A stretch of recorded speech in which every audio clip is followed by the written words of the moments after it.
Hey guys, स्वागत है आपका एक और धमाकेदार रिव्यू वीडियो में, जिसमें आज मैं बात करूंगा एक ऐसी मूवी जो थोड़ी सी हटके है, जिसका नाम है मार्को, जिसको देखने के लिए साथ में स्नैक्स होना बहुत जरूरी है। तो मूवी की शुरुआत होती है एक धमाकेदार 3D इंट्रो से सुपर ग्रूवी म्यूजिक के साथ, जो हमें देता है फुल बेबी जॉन, लियो और विक्रम वाइब, जो कि वही 3D डिजाइन में देखने के लिए बहुत अच्छा लगता है। एंड साथ में ही नेक्स्ट हमें दिखाया जाता है एक इन्वेस्टिगेशन सीन, जो कि मेरे हिसाब से काफी ज्यादा यूनिक प्रेजेंटेशन थी। एक ब्लाइंड आदमी जो पुलिस को स्टोरी सुना रहा होता है, वो जैसे जैसे स्टोरी नरेट कर रहा होता है, सीन कट टू उसी तरीके से हो रहे होते हैं। मान लो मूवी ने ओपनिंग सीन के साथ ही ऑडियंस का फुल अटेंशन ग्रैब कर लिया। अभी मूवी शुरू हुए 5 मिनट भी नहीं हुए होते हैं, मूवी अपनी ब्रूटैलिटी के साथ ऑलरेडी शुरू हो जाती है, लेकिन विजुअल से वो थोड़ी ज्यादा साइकोलॉजिकल होती है, जिसको देख के ही दिमाग की बत्ती कुल हो जाए। सबसे ज्यादा मजा तो कैरेक्टर्स की इंट्रोडक्शन के बैकग्राउंड म्यूजिक के साथ आता है, लेकिन मार्को का जो इंट्रो सीन था वो फॉन्क म्यूजिक के साथ चलाया गया था, और जो पूरी मूवी में थ्रू आउट हमें बजते हुए सुनता है। अगर आप फॉन्क म्यूजिक के फैन हो तो आपको डेफिनेटली ये पूरी मूवी का बीजीएम बहुत अच्छा लगेगा। अदरवाइज अगर आपने 2021-22 में अच्छे से रील स्क्रॉल की होंगी तो आपने फॉन्क म्यूजिक कभी ना कभी तो सुना ही होगा। बस यहाँ पे मार्को का इंट्रो सीन आया और वहीं पता लग गया कि भाई ये बंदा कुछ अलग होने वाला है इस मूवी में। ब्रूटैलिटी उन लोगों के लिए बहुत ज्यादा इंपैक्टफुल होगी जो इन सब चीजों को लेकर काफी ज्यादा सेंसिटिव है, वरना मेरे हिसाब से पर्सनली शुरुआत में थोड़ी सी ठीक ठाक है। एक यूनिक पॉइंट है इस मूवी का डायरेक्शन, जो कि है इसके स्लो मोशन सीन एंड इसकी कलर टोन, जो कि डीसैचुरेटेड जो कलर्स हैं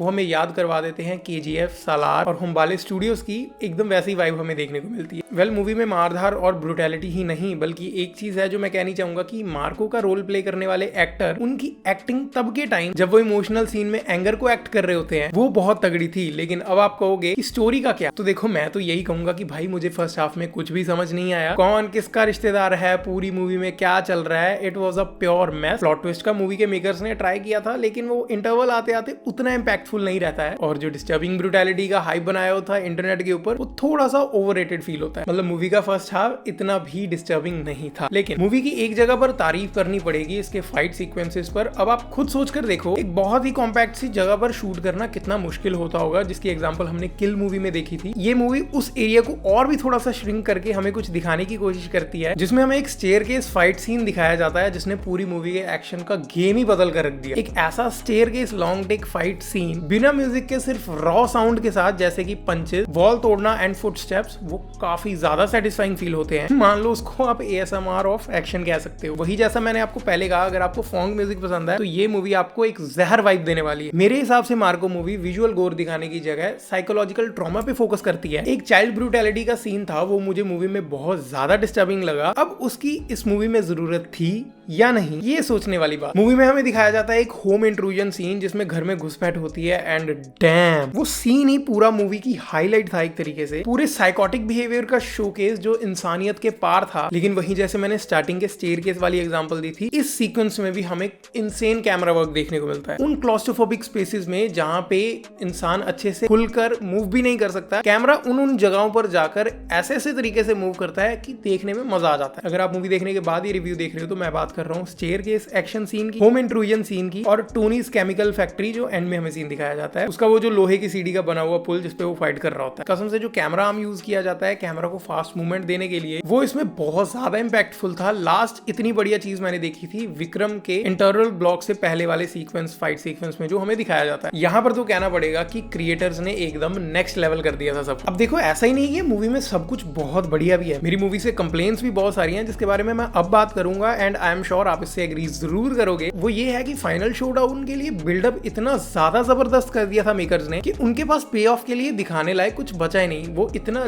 जल्दी फील होता है कि बस हो गया। लेकिन अब इसमें क्या करें, मेकर्स का भी फॉल्ट नहीं है। पूरी मूवी में इतना ज्यादा ब्रेन जो यूज किया हुआ है, हर टाइम मूवी में स्टेक्स इतने ज्यादा हाई रहते हैं कि एंड में उनके पास करने के लिए कुछ बचा ही नहीं। हाँ, पर मूवी एंड आते आते मैं एक चीज जरूर कहनी चाहूंगा कि इसके एंड के जो 3D वाले विजुअल्स थे वो बहुत बहुत बहुत ज्यादा प्यारे थे, जिसको कि जब सारी हॉल की ऑडियंस बिना देखे छोड़कर जा रही थी, मैंने डिसीजन लिया उसको बैठकर देखने का, एंड वो पे ऑफ भी किया। बिकॉज टर्न्स आउट मूवी के एंड में एक पोस्ट क्रेडिट सीन भी होता है, जिसको देखकर थोड़ा सा ऐसे तो फील होता है कि ये क्या हुआ, क्या जो हमें फिल्म में दिखाया गया था वो जस्ट एक स्टार्टिंग थी, अब सब कुछ तो खत्म हो गया, ये क्या चीज होने वाली है। तो वो अगर आप फैन थ्योरीज बनानी शुरू करोगे तो आपको बहुत सब कुछ चीजें दिख जाएंगी। ये मतलब अगर आपने ये भी एक्शन मेरा समझा तो आप समझ जाओगे कि वो एंड में वो उसके पास वो कुछ था या नहीं। नहीं, आप नहीं समझ पाओगे।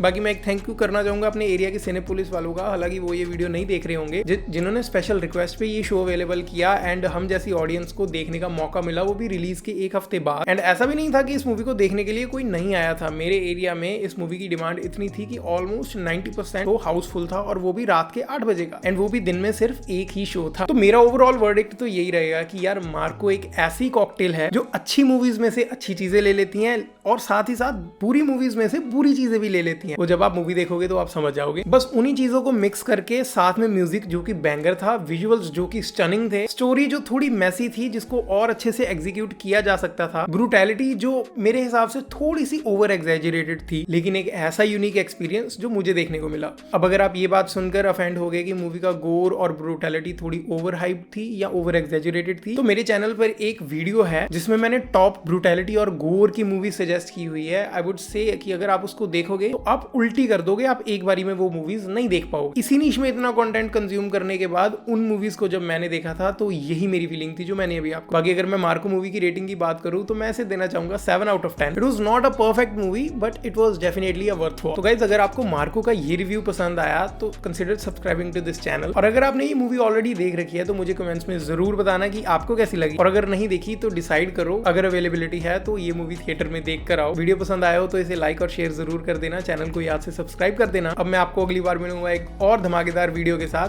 तब तक के लिए बाय। मार्को मूवी कम मेंटल जिम ज्यादा थी, इसकी रिटेंशन की मैं तारीफ करनी भूल गया, मतलब मूवी का रन टाइम पता ही नहीं चला। बट एनीवेज, यहाँ तक देख कौन रहा होगा, कमेंट्स में जरूर बताना। Bye bye.